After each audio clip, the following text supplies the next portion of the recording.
Hey, Doug, how you doing?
Hey, Alan.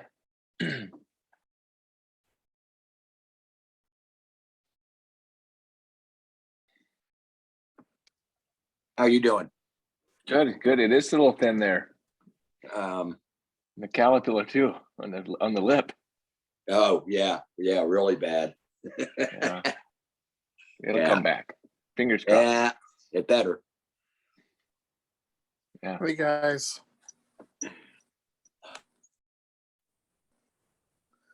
How are you doing, Mr. McIntosh? Good. Mr. Conger, how are you?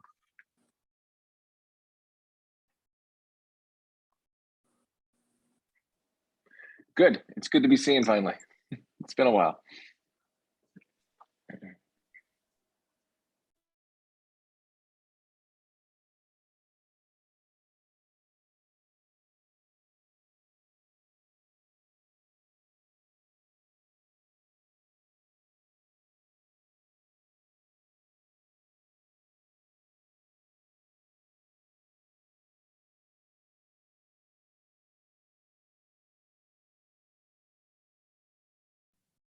Yeah, I'm in.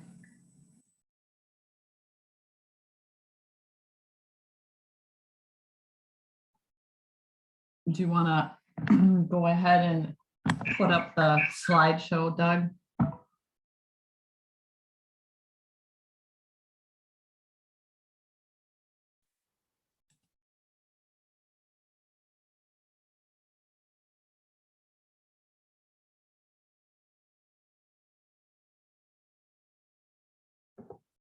Okay. Welcome, everybody. I'm going to go ahead and get started because I don't want to waste your time. We're going to try and cover two topics tonight. Can everybody hear me? Thumbs up if you can. Perfect. We're getting ready to start another year, and so I'm getting a lot of the same questions, and I thought perhaps it's a good time to just kind of go over all of the different opportunities you're going to have this summer. If you want to upgrade, how you go about doing that, and introduce you to the key assigners that will be assigning some of the upper level games. As you can imagine, our numbers are low. They were low last year, they're lower this year. Right now, we have just under 700 certified registered officials, and that's it. We have another about 650 in the process. So I am guessing that we are going to end up somewhere between 2,000 and 2,200, which is 2,000 behind our normal numbers. What that's going to mean for you is you're going to get bombarded by requests for games. And so I'm going to tell you the same thing I tell you every year. Please do not take too many games, burn yourself out, or get injured. Because if you're out of the season by May 15th because you tried to do too many games, that's going to be even more unfortunate. For you, more so than for us. At this point, clubs seriously need to wake up and understand their role in referee development. And I think this is the summer that'll probably do that. If you are having an issue with anyone who is pressuring you to do games, please come and see me, because that goes against all of their codes of conduct, and I'll take care of it. So we're going to talk about the referee landscape in Minnesota. Doug, are you advancing or should I? I'm not having any luck. So can you advance? Thank you. So right now, the 4 grades that we have available to us are grassroots, regional, national, and FIFA referee. They made that change a couple of years ago, and it's to match the rest of the world, quite honestly. No one else had all the grades that we had. At one time, we had referee, we had 10 grades, and we no longer need all of that. Go ahead and advance. So gaining experience in Minnesota, for youth, we have MYSA, TCSL, and the Southern Minnesota Soccer League. Cam Stoltz used to work for MYSA. He started this league last summer. It's the leagues in Rochester, Mankato, I'm not in Waconia, all of the southernmost Twin Cities. So it's probably not a league that many of you are working or are familiar with, but the rumor on the street is they are going to merge back with MYSA. However, they're not doing anything any differently as far as reporting. So if you end up on one of those games, it should be pretty self-explanatory. There are league games, tournaments, State Cup and President Cup games, ECNL girls and boys. That is a club assigner. Teams are in MTA and St. Croix. The Girls Academy is clubs assigners, and the 2 teams are Salvo and Eclipse, and MLS Next is assigned by Danny Stupka, the national assigner. In this scope of games, the leagues, the tournaments, ECNL, Girls Academy, and MLS Next all hold the same accountability. However, MLS Next games are a good stepping stone into all of the other games that Danny Stupka is assigning. If you've been reffing for many, many years and you want the opportunity to try some of these games, I will be giving you information on how to get a hold of these assigners later in the presentation. You can reach out to Danny. The games are played at Shattuck St. Mary's and the National Sports Center. There is a pretty heavy spring league, and then it picks up again in the fall, which is always crazy busy. Go ahead and go to the next slide, Doug. The adult leagues that we have in Minnesota, our opportunities for semi-pro level have doubled this year. And so there's quite a few additions here. And for the adult leagues in Minnesota, we have MRSL, MSSL, MWSL, WPSL, MASL, UPSL, NPSL, USL2, MLS Next Pro. So the Men's Recreational Soccer League, which is MRSL, has 6 divisions. Division 1 and 2 is assigned by Troy Coors. Divisions 3 through 6 is assigned by Todd Sowers. The Senior League, which is MSSL, has 1 division. That assigner is Todd Sowers. The Minnesota Women's Soccer League, MWSL, has 4 divisions plus a rec group and 1 group of 7v7. The rec group and the 7v7 only use one referee. Those games are all assigned by Todd. The Women's Premier Soccer League, WPSL, has 7 teams. It's a little bit step above the regular women's MWSL, but the Women's Premier Soccer League is a step under our new USL 2 women's team. I'll get to that in a minute. The Men's Amateur Soccer League, MASL, has 4 divisions. The assigner is Artie Scher. Last year, Artie donated back all of his assigning fees to the league and asked them to invest in the referee program. They took that money, they matched it, and they will be giving it to me. So we will have more mentoring opportunities this summer on adult games.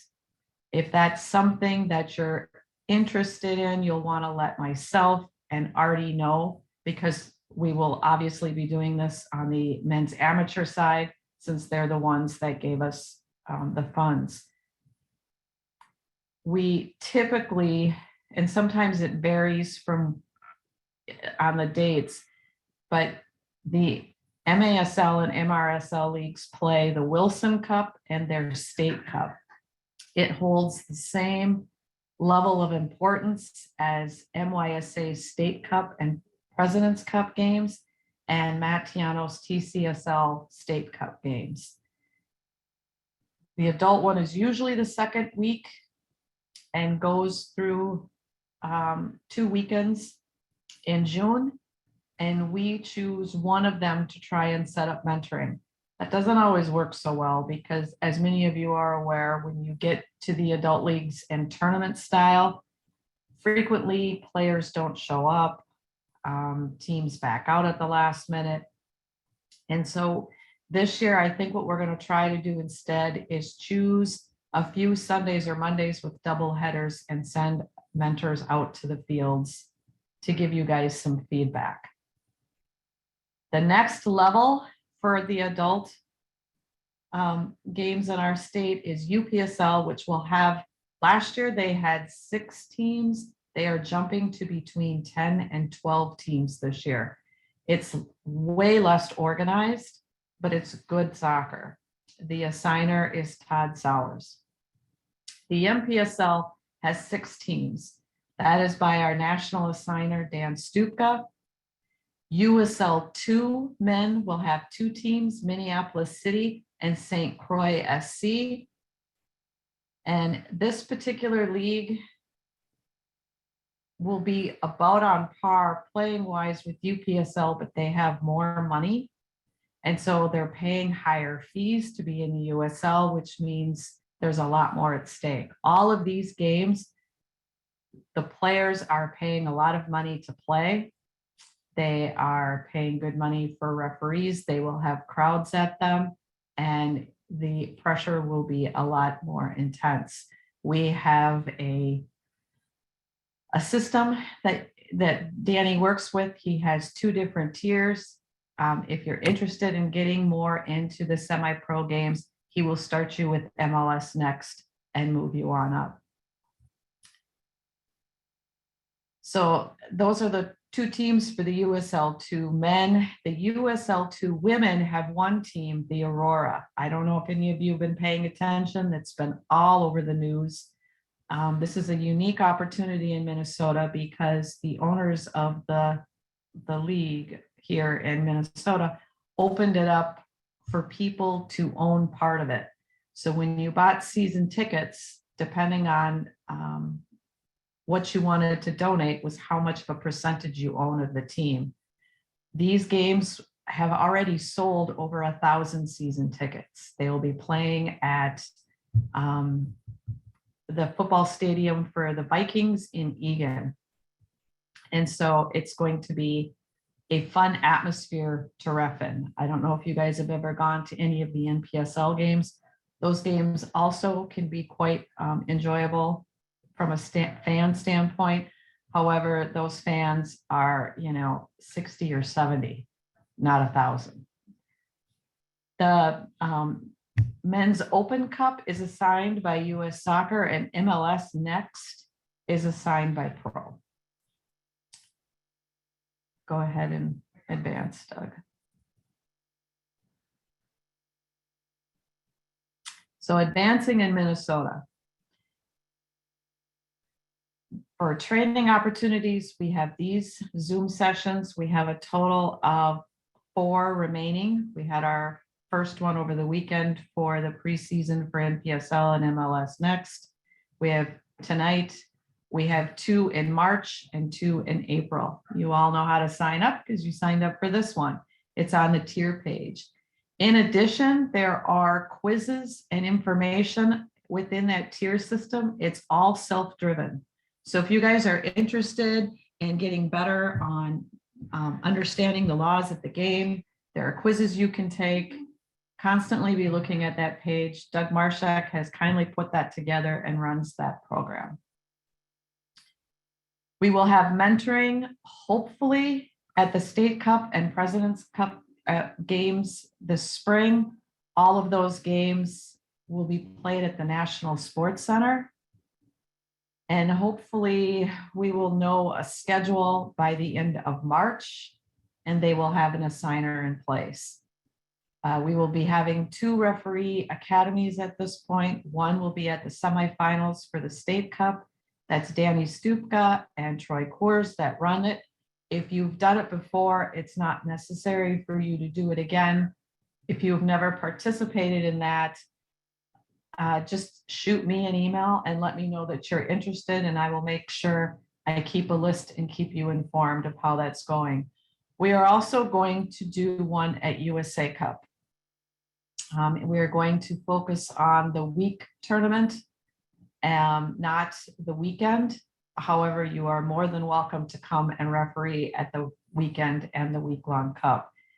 US Soccer this past week announced that we can now start having international teams and international referees coming back to the States. So for any of you who have been going to USA Cup for a long time, you'll be very pleased to know that all of the Brits are on their way back. There's information on nscsports.org. They have a new assigner at the National Sports Center. It'll be Todd Sowers. And you can all send your condolence cards to Todd, because I don't know how he's going to manage all this assigning this summer, but he's excited for this next step.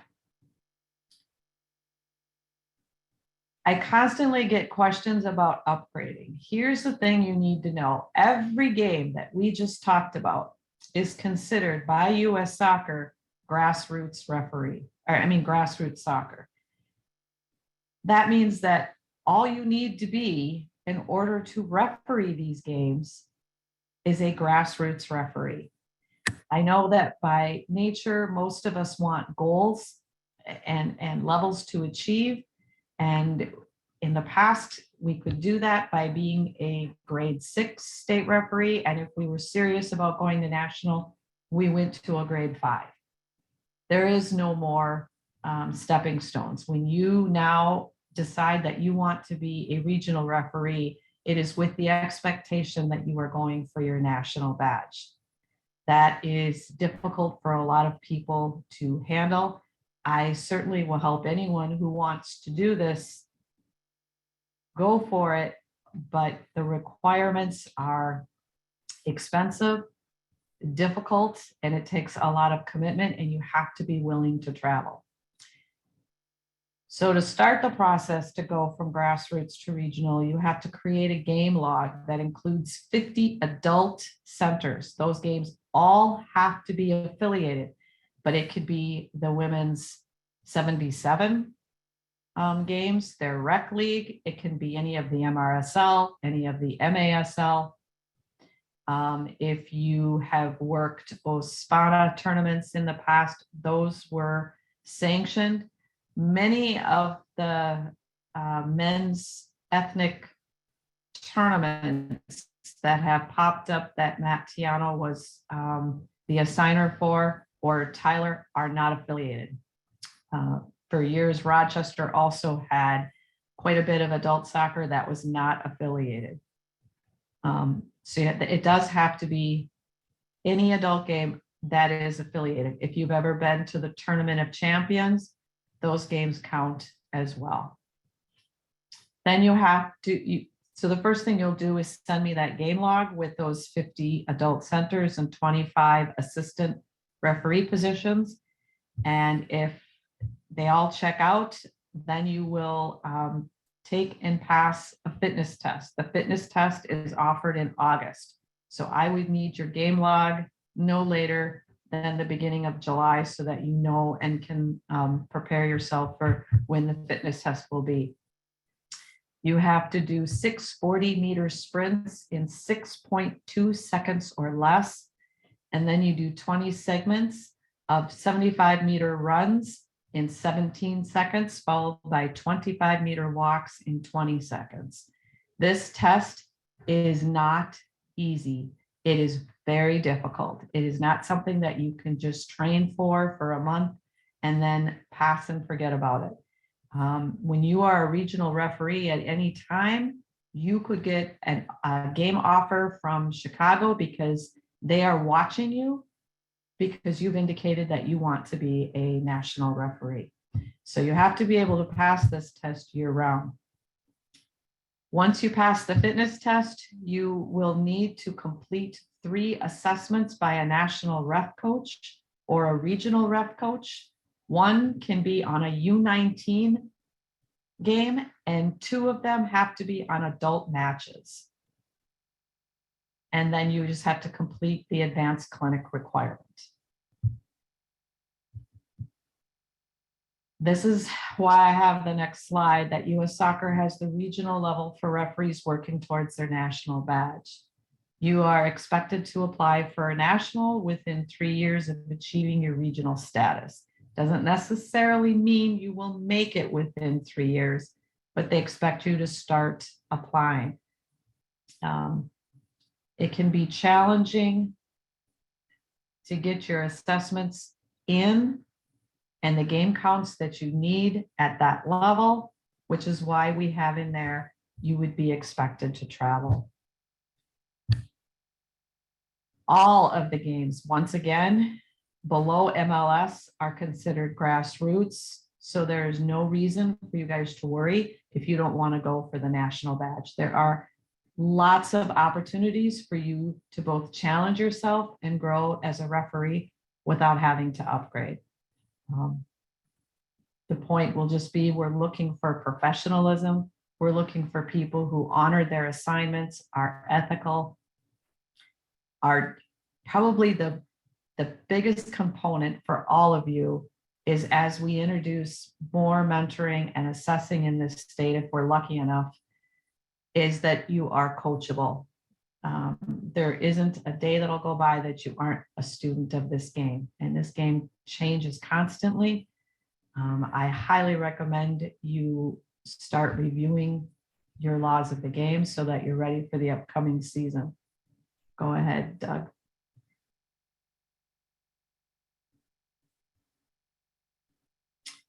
There are regional and national travel opportunities that the Minnesota State Referee Committee sponsors. Plus, there are travel opportunities that we don't sponsor, but are available for you to do.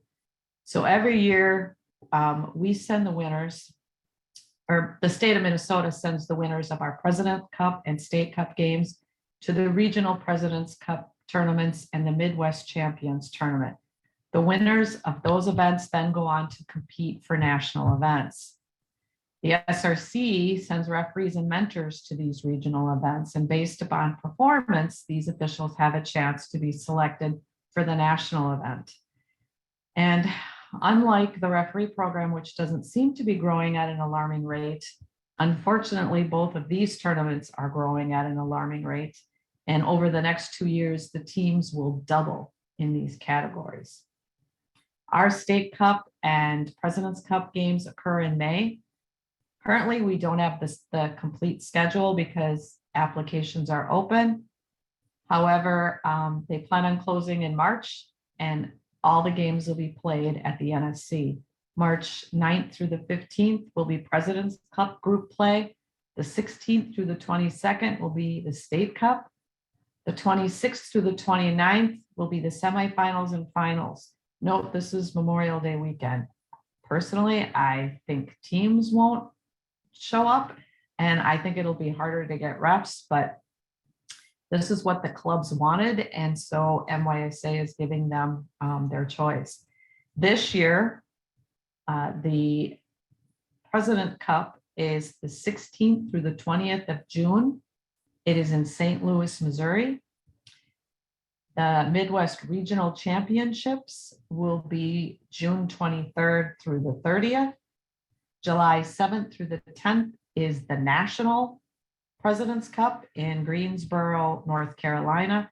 And July 19th through the 24th is the USYS National Championships in Orlando.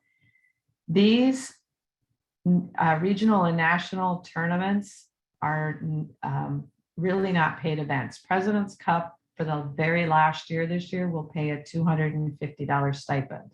Regionals does not. However, your transportation and all your meals are covered. The other reason these tournaments can be a benefit to go to is there are plenty of ref coaches there and national ref coaches. There are seminars and learning sessions every single night. It's a great chance to meet other referees from around the region and make new friends and connections. If you are interested in attending the regional events, working our State Cup and President's Cup games are required, and you can send me an email indicating your interest. So those are the events that we cover. Doug, go ahead and flip the slide. United States Amateur Soccer Association, USASA, in May and June holds regional Open Cup games. They play a round robin, and then the winners advance to quarterfinals, semifinals, and finals in each region. From there, they have the National Amateur Cup Final. The SRA and the national assigner from each state selects their top regional and grassroots referees to work these games. I cover any travel costs that you may occur, and these games are paid by USASA. Last year, we got very lucky. We had two teams compete in this tournament, and one went all the way to the regional finals. So that gave us 5 games for our upper level officials to officiate. These games are the types of games you'll want to work towards if you are hoping for a national badge at some point. I managed to get a national ref coach assigned to every one of those games in our state as well. And the once it got to the regional finals and then the finals, US Soccer sent national ref coaches there. USASA also hosts the Hank Steinbrecker Cup. It's a competition between the National Amateur Cup champion, the NPSL champion, the USL 2 champion, and the previous year's Steinbrecker championships.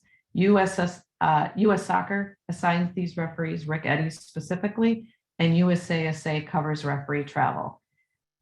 To the best of my knowledge, we've had only one referee selected for this, and it was Danny Stupka.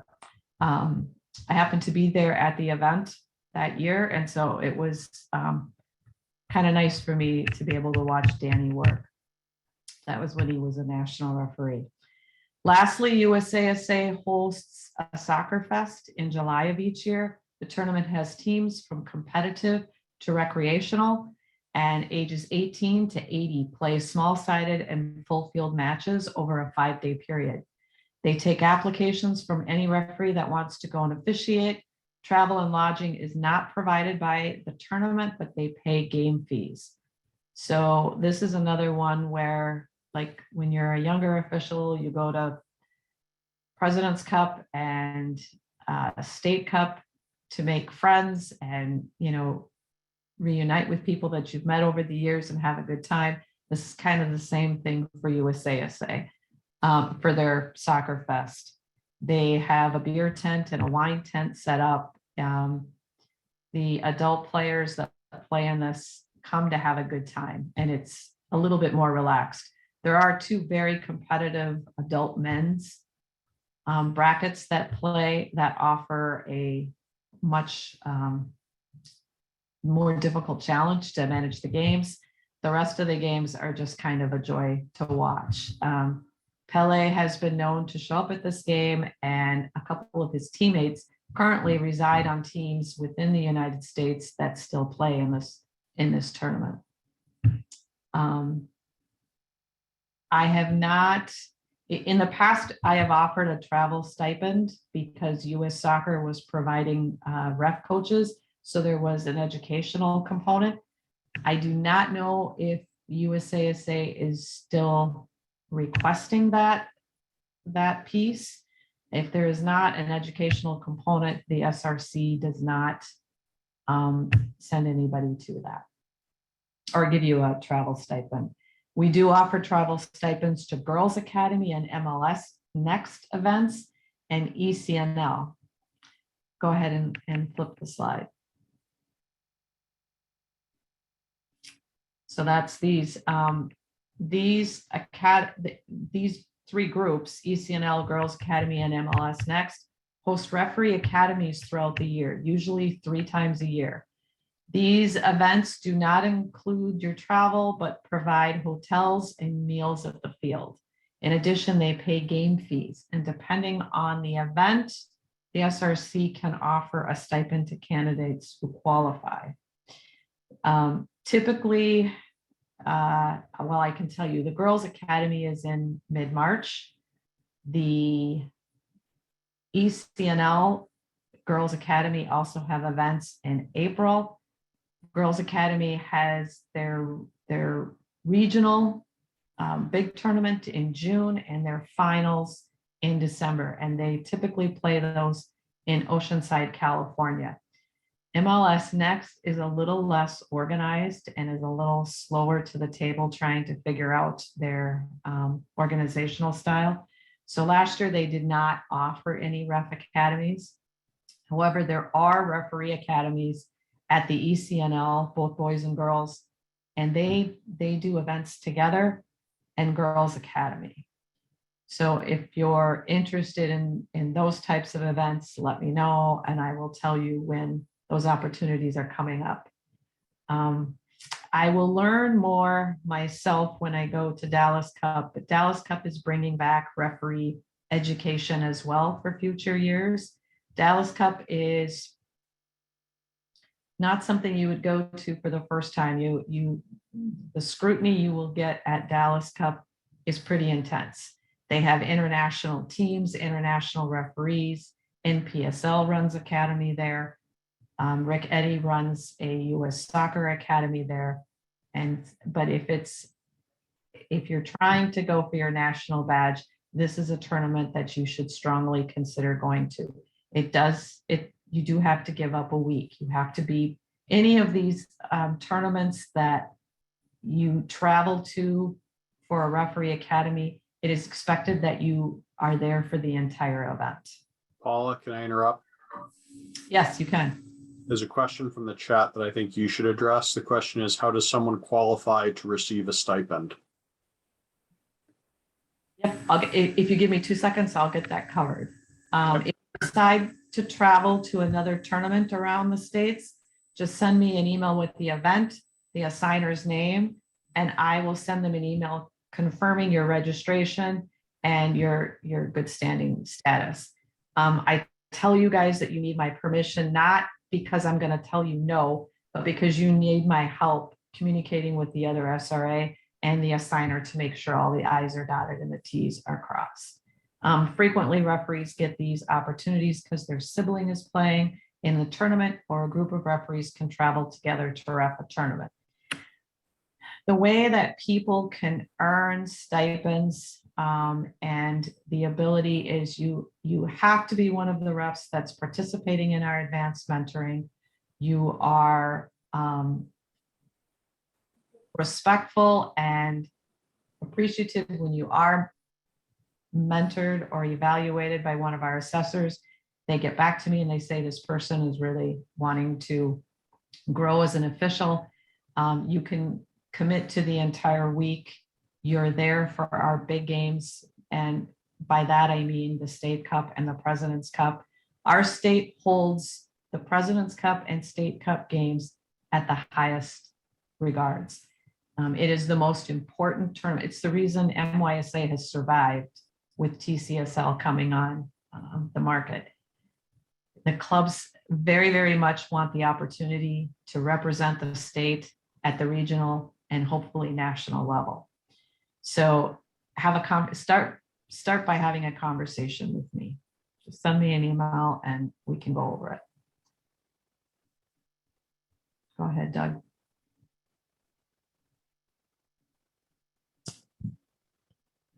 So anyone can travel to do soccer outside of Minnesota. If you find a tournament or event you're interested in, apply, send me the email.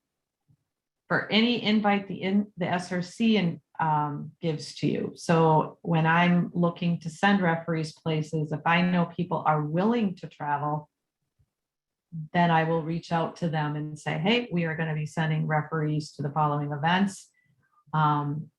And you can get back to us. The USYS, which is US Youth Soccer, has the MRL League and the National League, and they are starting to have more and more regional events and asking for referees. Now they don't pay travel. However, your hotel and your meals are all covered and you are paid to do the games. Typically, we try to send 4 or 5 people to these events so that you can carpool and save on costs. Otherwise, if you choose to fly, then it's just on your own dime. Reach out to me anytime, letting me know your goals and your desires. We in turn will do our best to help you grow and enjoy officiating for many years to come. So I'm looking, just a minute. I just saw another question. Question is, if I want to ref at a tournament in Indianapolis in April, do I need to email you first?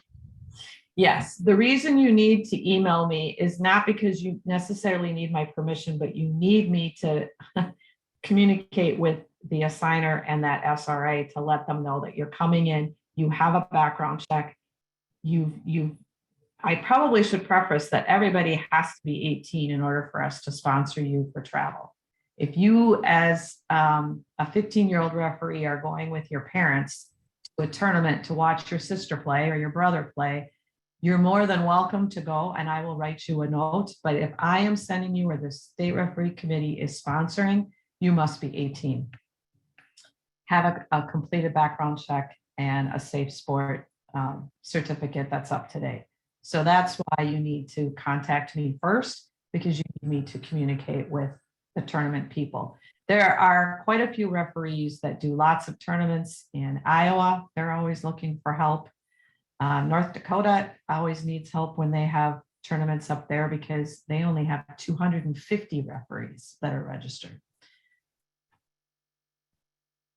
So go ahead and go to the last slide, Doug. So the last thing I want to talk to about a little bit is the other side. So you all know now what you can do as a referee. There are other ways to grow and give back to the program as well. It used to be you could be an instructor, you could be an assessor. And when US Soccer changed the referee grades, they changed those titles as well, mainly because they're going to more of a coaching model. And our goals as mentors, or when we're instructing an entry class or watching you out on a field and giving you feedback is to coach you through your game, help you see where you ran into some trouble, and get you to understand and explain back to us what you could do differently in order to get better. So the basic level is referee mentor.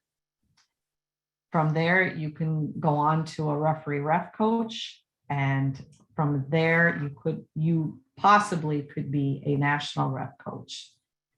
So every state can train their mentors. So we had 2 classes in January on the 9th and the 15th. We have another one on the 19th of March down in Rochester. We have one at the NSC on the 20th of March, and we have the last one on April 2nd at MYSA. The clinic runs from 8:30 to 4:30. If you are mentoring for any of the local youth clubs, US Soccer wants you to be a registered mentor. If you are not a registered mentor, you have no liability. So your liability as a ref would not carry over to if you are mentoring at something and something goes wrong.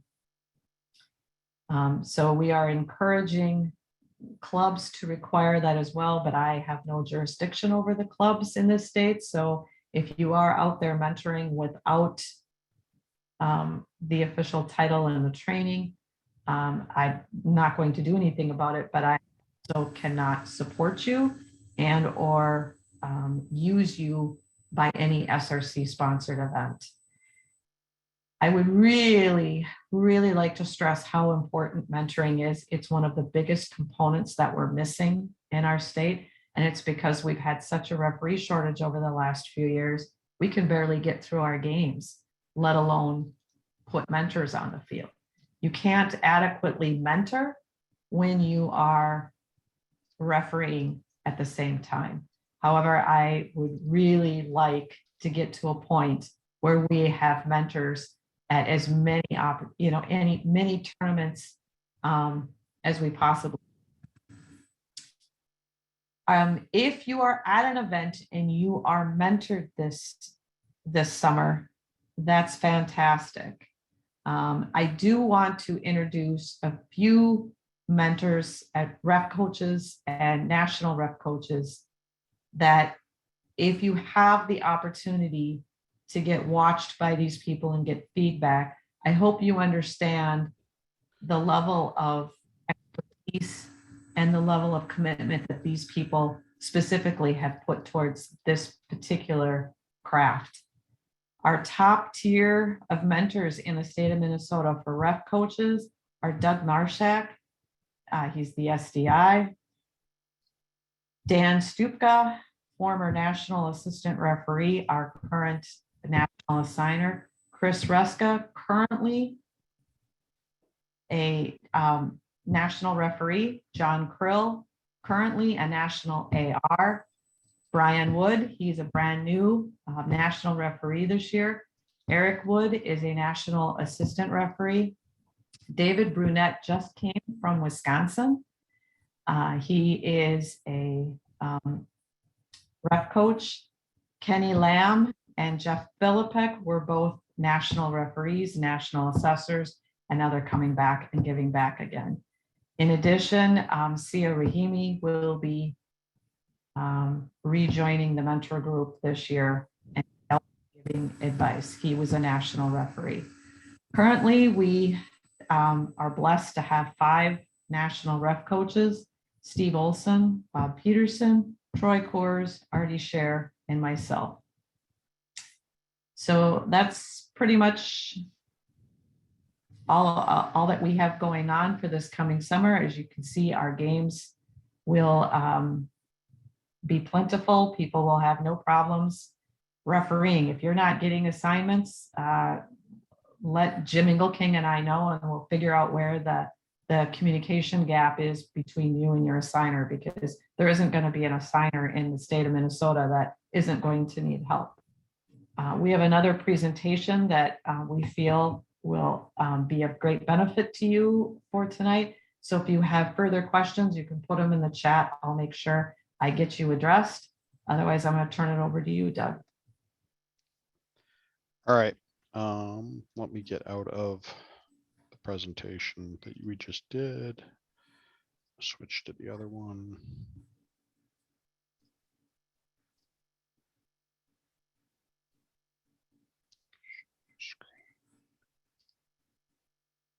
Okay, so this was brought up to me this last weekend at the preseason NPSL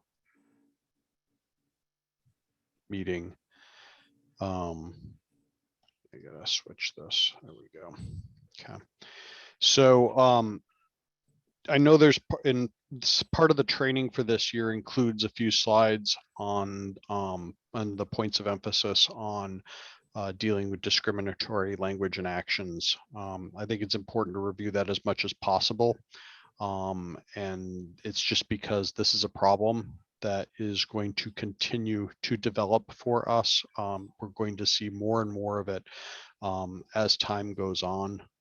Unfortunately, in the current public environment that we have, there's just no way around it. I will tell you that I personally believe that a lot of the discriminatory comments that take place in athletic fields or arenas have probably been going on for many, many years. And now, because of incidents like what I've got on the screen here, people are just not standing up to it anymore. And frankly, they probably never should have had to put up with it. So good for them. And it falls on us as referees to mitigate this on the field because there really is no place for it. They are increasing in frequency. Again, it's partially due to the social environment that's has developed around the country. And part of this is people not turning a deaf ear to comments or actions that things have always been done. We have to have a zero tolerance approach when we're on the field. So US Soccer instituted something called the Diversity, Equity, and Inclusion Policy into their mandate. I've just got it on the screen here. I'm not going to read it out loud for you guys. But what the important part of this is that we need to promote these principles on the field of play. We need to defend players or coaches or even spectators when these protocols, these policies, these goals are violated, and that becomes part of our job. And so I'm going to talk a little bit about actions that are considered discriminatory or derogatory. Then we're going to talk about what we should do about them when they happen on our fields. I will give you some personal experience and advice as well. So US Soccer classifies violations basically under race, skin color, religion, national origin, disability, age, sex, sexual orientation, gender identity, and then veteran status as well. So comments that are made with the purpose of insulting someone on the basis of one of these categories would be considered a violation of the DEI mandate. I tell people, in addition to the obvious ones, and I mean, we all know what the obvious ones are. I know that just today in the Twin Cities media, there was a big story from St. Louis Park High School announced that their sports teams will no longer play New Prague's sports teams for the remainder of the calendar year and possibly beyond, due to students in the New Prague cheering sections at multiple events using racist insults against not just St. Louis Park students, athletes, but also other student athletes from other schools. This is ongoing, it is real, and you cannot ignore it.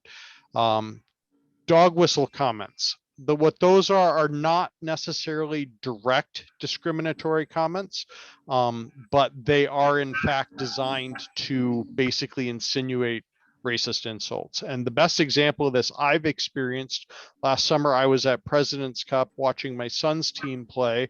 The game in front of us was just finishing up, and one of the teams was beating the other team, and a Latino player committed a foul against a white player from the other team, and the white player stood up and told the Latino player, "Go back to where you came from." And the referee did nothing. The fans of the Latino players team just erupted, and the environment was toxic for the remaining 5 minutes of the game. I actually reported it to the tournament coordinator and they did nothing.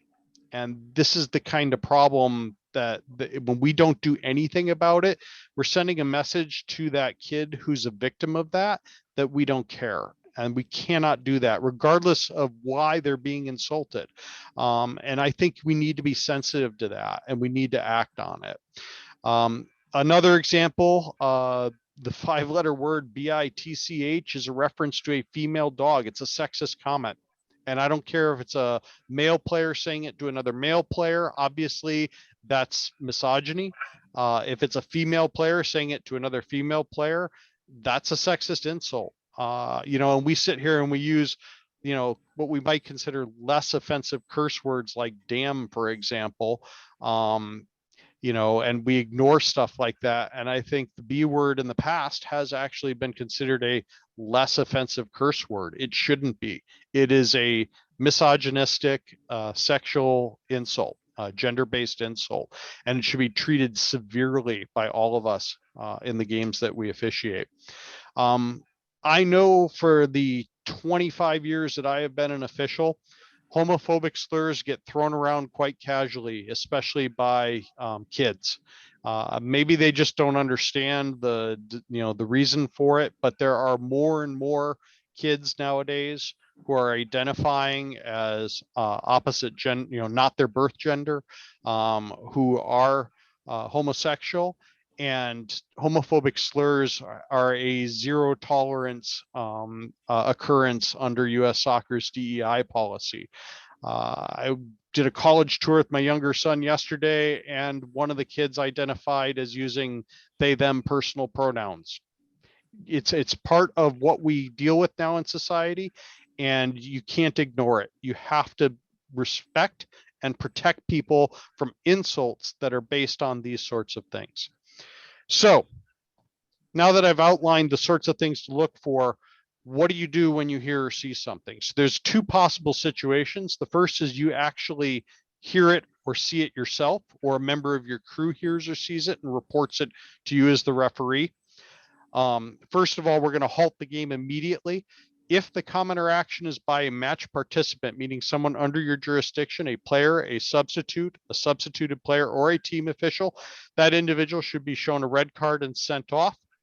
And I want to emphasize the age of the players doesn't matter for this offense. So I know in the past for our training, we talk about like a really nasty foul committed in a U9 game, and we might pause the game and go over to the coach and say, coach, I really think you should sub this player off because we can't allow that to take place. And maybe I'm not going to show him a red card, but it's a teachable moment.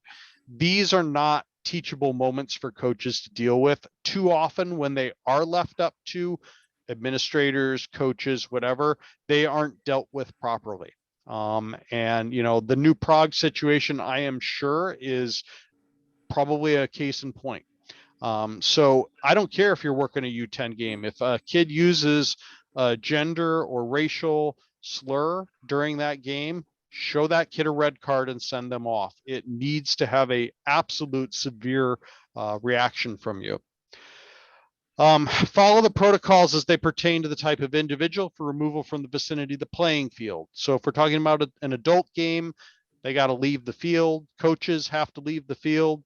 Underage players may stay, but they're now the responsibility of the team official. And that means if some kid is riled up and uses a racial slur and you send them off and they go over there and they continue to act out, you may have to abandon the match because the coach can't control the player. And that's okay. Again, we have to eliminate this completely. It has to be a mitigating factor in whether or not our matches proceed. Going along the same protocol here, if the comment or action is by a spectator or an other non-participant, work with the site supervisor. That's usually going to be the home coach, but not always, to remove the individual. If the individual, just checking my time here, if the individual cannot be identified, then work with the site supervisor and remove all of the spectators from the vicinity of the playing field. Again, if a spectator is creating this environment, then we don't know which spectator it is, then we're going to work with the coaches and we're going to say, everybody leave, go to your cars. And we're going to have a nice quiet match with no more racist commentary. Before restarting, talk to the target of the incident. This is probably one part that I think a lot of people miss. Whoever the target was, ask them if they want to proceed with the match. If some player, coach, if one of your crew has been targeted with a discriminatory comment and they are so upset that they don't want to continue, then you as a referee should support that decision and say, that's it, we're done. Okay. And if somebody wants to argue with you, nope, we're respecting what this kid just got, had done to him or her. Okay. Or whether it's, again, a crew member, if it's a coach, if it's a player saying something to a spectator, then you talk to that team and you say, do you guys or girls want to continue with this match? We will certainly remove the guilty party, but we can make a bigger deal out of this if you want. And I would leave that up to the target every time. I am going to support that person 100%. If they feel like this game should stop because there's absolutely no place for that on this field, then I will support that. As a referee, I will walk off myself to support that individual. And then lastly, always file a match report with the governing body and the SRC as soon as possible. If there are any questions on this, I will get to them. I'm going to run through the other mechanics when you are told about an incident here. So this is probably more common, is a player's going to come up to you and say that someone made monkey noises at them or called them a racial slur or something like that. Again, we're going to halt the game. If the comment or the action is by a player or substitute, we're going to call. What I would like to see happen is both coaches, both teams be brought to their benches and report the incident to both coaches. If you're talking about an adult game, it may mean the team captains instead. If the comment was actually made by a team official or team captain, then we're going to report the incident to another team official or another player on the field who has demonstrated some leadership qualities during the match. If the guilty individual admits to saying or doing whatever they are accused of, send them off for foul or abusive language or gestures. If the comment is reported to be made by a spectator, please understand you can't, if for example, a black player says to you that they were called the N-word by a spectator, you can't then eject the spectator because the player said so. You actually have to have heard it. So we are going to talk with our crew members to determine if they observed or witnessed the action. And if so, then we can revert to the witnessed protocol. Once both teams have been notified, then I'm going to go to the victimized individual or team, and I'm going to explain to them I can't dismiss them for a report coming from somebody other than a referee crew member. However, you need to emphasize that doesn't mean you don't believe the individual. Assure them that you will file a full match report and ask them how they want the match to proceed. Do they want the match abandoned? Do they want to proceed with or without the target of the slur's participation? That's okay too. Ask the team if they want to support their teammate. I am okay with that as well, but work with that person. We want to make a big deal out of these incidents. And again, always file a match report with the governing body and the SRC as soon as possible. So in review, treat these discrimination incidents with the utmost seriousness. Our DEI policy mandates our environments have to be free from this kind of action or language. Do not tolerate it. Remember that the opportunity to participate in an affiliated soccer match is a privilege, not a right. And U.S. Soccer will not tolerate its matches being played in an environment that does not honor their commitment to DEI. And that concludes this. So let me answer questions. Get out of this. Pop back into Zoom here. All right, so let me see here. How do you address a situation where one player calls another player a vulgar word? Player who is called the word says, I'm cool with it, ref, we're friends, he's just joking. So, if we're in that situation, first of all, I would tell you that just because the target is cool with it doesn't mean that another player on the field is cool with it. Okay, if it's an established slur of some sort, then we need to deal with it seriously. And you can still, go to the target and say, hey, I understand that this is that you weren't offended, but that doesn't mean somebody else was. And then do we decide to, do we decide to continue? Do we decide to terminate the match? We're gonna talk it over with the targets and discuss that. But this is something that, if someone calls someone, a homophobic slur and they're just joking around, that doesn't mean that there isn't another homosexual player on that field who isn't going to find that slur amusing. You need to make sure that that is not tolerable. The other question I see here is, do you add time for the incident? And the answer is, I would say yes. If you are going to continue the match, then I would add time. One other question here in the comments: will the slides from this presentation be available to us?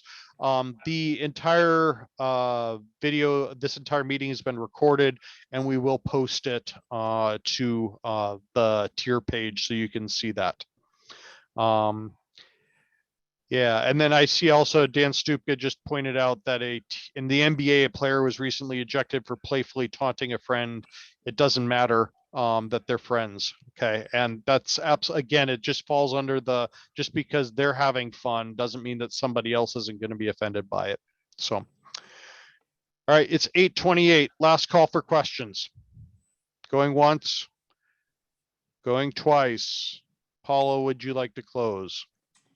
Yes. If any of you are interested in any of the information that we discussed and you want more information or you want to be part of something, send me an email.